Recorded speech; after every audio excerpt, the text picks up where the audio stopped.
देख रहे हैं नेटवर्क 33 राजकुमार के साथ। तो चलिए पढ़ते हैं आज की कहानी की ओर। नमस्कार दोस्तों, मेरा नाम गोपाल है और ये कहानी तब की है जब हमें अपने घरों से स्कूल के लिए पैदल दूरी तय करनी पड़ती थी। और ये दूरी कोई नॉर्मल दूरी नहीं थी, लेकिन इसी बीच साइकिल का आविष्कार हुआ और काफ़ी घर ऐसे थे जहां बच्चों के पास धीरे धीरे साइकिल होने लगी। इसी बीच मैंने अपने पापा से साइकिल की डिमांड की तो उन्होंने मुझे मना नहीं किया, क्योंकि मुझे भी अपने स्कूल जाने के लिए करीब 4 किलोमीटर का रास्ता काटना पड़ता था।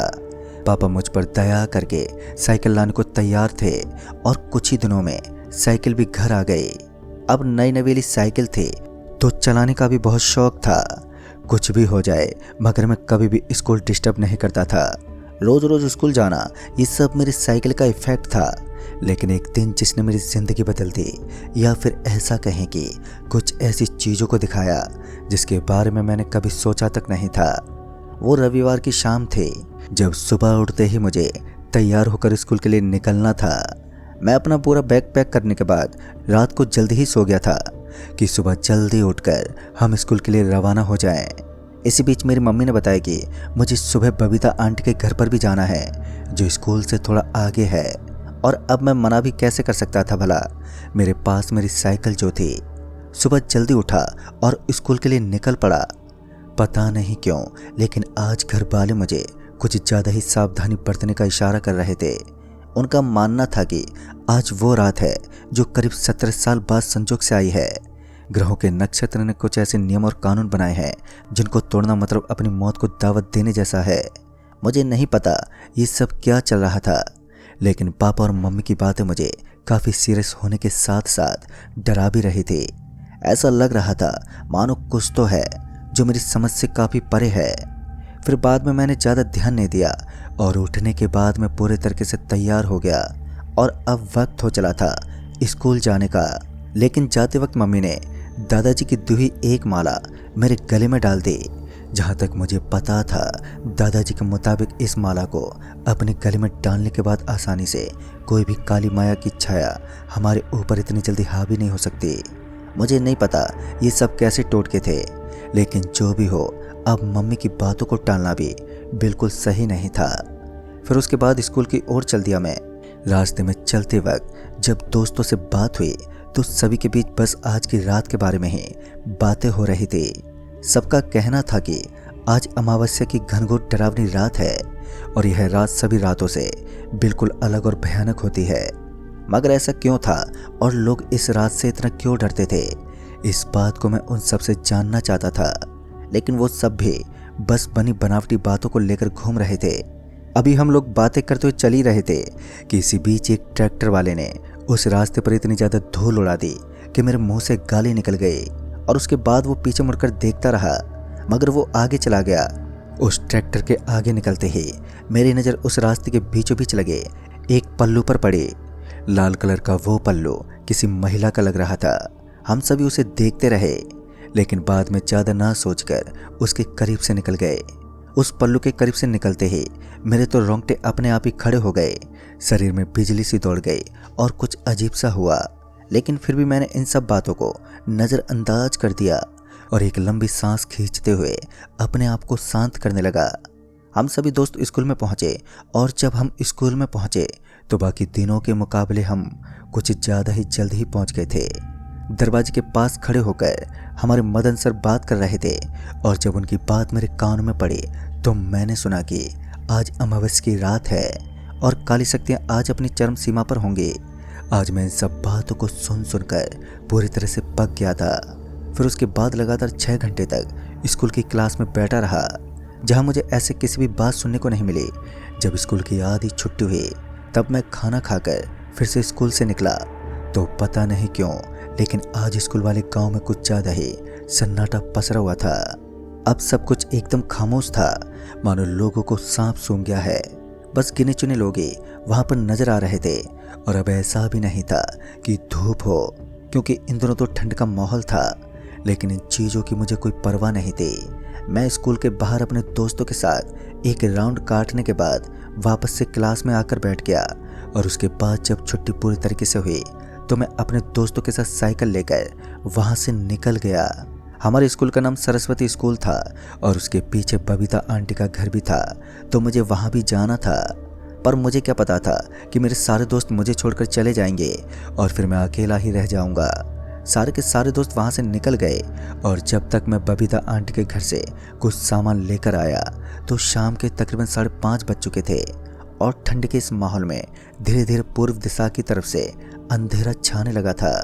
मगर मैं बिंदास होकर अपनी साइकिल लेकर निकल गया। मैं अपने मजे में अभी अपनी साइकिल चला ही रहा था कि मुझे ऐसा लगने लगा कि साइकिल अब थोड़ी मुश्किल से चल रही है।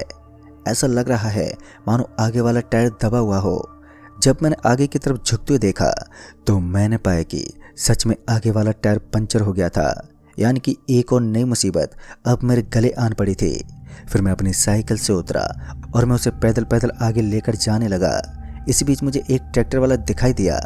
मैंने उसके सामने अपना हाथ दिखाया तो उसने अपने ट्रैक्टर को रोका नहीं और मेरे करीब आते ही उसने अपने ट्रैक्टर की स्पीड बढ़ा दी। मुझे तो समझ ही नहीं आ रहा था कि आज मेरे साथ हो क्या रहा है। फिर मुझे लगा कि इस रास्ते पर लिफ्ट देने वाला कोई है ही नहीं। मुझे अपना रास्ता खुद बनाना होगा और उसके बाद मैं अच्छी खासी रफ्तार के साथ तेज तेज आगे बढ़ने लगा।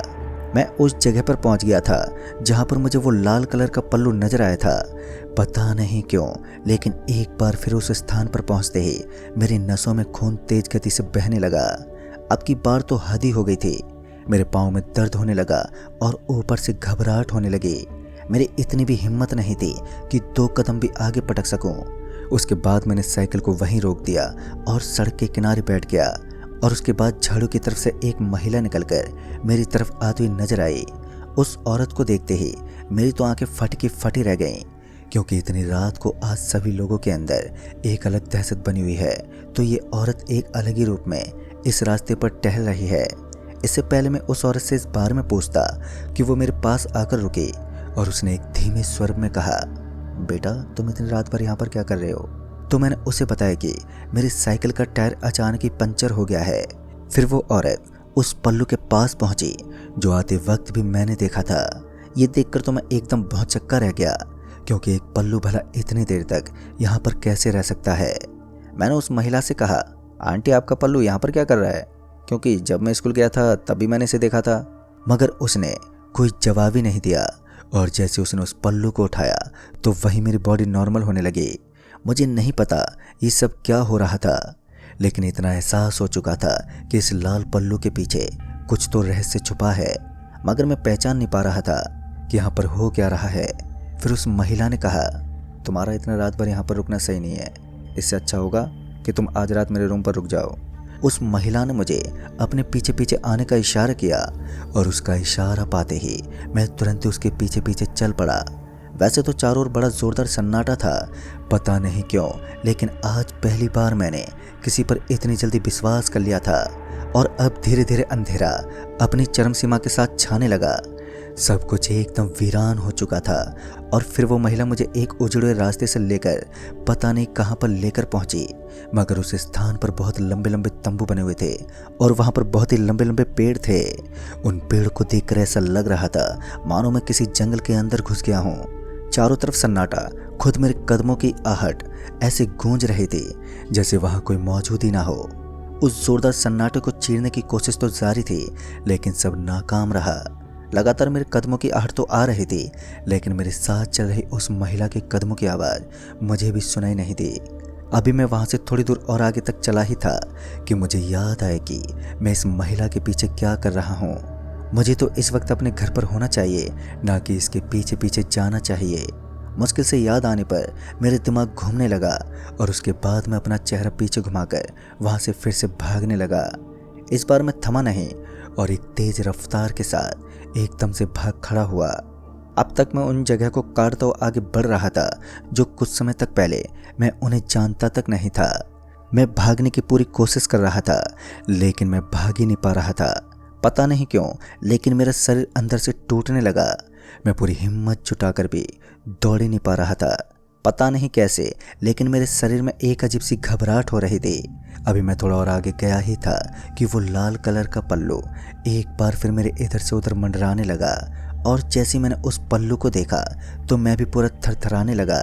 तभी एक अजीब सी आवाज़ अचानक मेरे कान में गूंजने लगी। एक अजीब सी आवाज़ थी वो, लेकिन उसके बाद जो मैंने देखा उसे देखकर तो मुझे ये लगा कि ये मेरा आखिरी दिन है, क्योंकि जो महिला मुझे कुछ देर पहले नज़र आ रही थी अब उसका पूरा का पूरा शरीर बिना वस्त्र के नज़र आ रहा था, जिसके शरीर पर कीड़े मकोड़े इधर से उधर भाग रहे थे।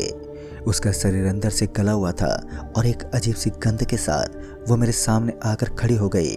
इसका मतलब साफ था, अब वो मेरी मौत चाहती थी और मैं ठहरा एक मासूम सा बच्चा। लेकिन इतने में ही मेरे गले में मौजूद वो माला अब चमकने लगी और उसकी रोशनी इतनी तेज थी कि मेरा गला भी आग के मारे अब तपने लगा। फिर वो औरत कमज़ोर पड़ने लगी और उस औरत के चेहरे पर अब एक मायूसी छा गई, लेकिन उसका वो विकराल रूप अभी भी समाप्त होने का नाम ही नहीं ले रहा था। और मौका पाते ही मैं फिर से वहाँ से भागने लगा और तब तक नहीं रुका जब तक मैं अपने घर तक नहीं पहुँच गया। दोस्तों, उस दिन मैंने अपनी साइकिल को वहीं पर छोड़ दिया और वहाँ से अपने घर लौट आया, क्योंकि मुझे अपनी जान की परवाह थी।